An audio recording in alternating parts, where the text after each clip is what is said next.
عمو سامح رمضان يا طفال، يا اهلا بيك يا رمضان، رحمة وقران يا رمضان،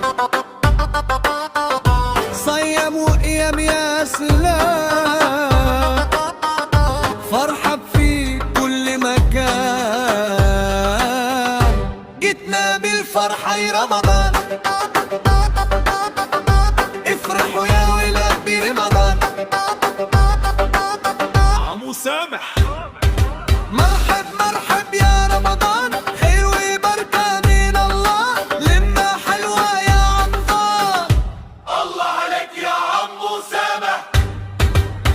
سحور وفطور يا سلام، الكل بيصلي ويصوم، شهر الكرم شهر الخيرات، ننسى الزعل ننسى الخصام، يا ليلة القدر يا نور، قلوبنا هيملاها النور، بالحب والخيم رمضان، يا رب ارحمنا في رمضان. يا ربي يا عمو سامح. مرحب مرحب يا رمضان، خير وبركة من الله، لما حلوة يا عمضان. مرحب مرحب يا رمضان.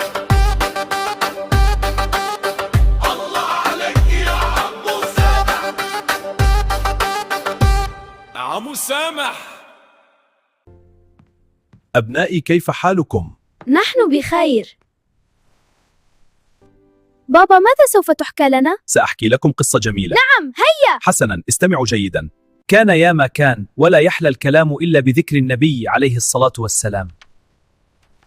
ماذا نقول عند ذكر النبي؟ عليه الصلاة والسلام. سوف نشاهد أبطال القصة، وكل يقول من الأبطال تصرف صحيح ومن الخطأ. حسنا، نعم. استعدوا، سوف آخذكم إلى القصة. هيا بنا ندخل القصة. لا لا لا. هذا غير مقبول. اسمعوني يا ناس. لا للصوت العالي. أنت سعيدة جدا مع بطتك. نعم، هيا ابتدي. تعالي يا بنتي. هيا يا بنتي، سنصنع العجين معا. حسنا يا أمي، كيف نبدأ؟ يدي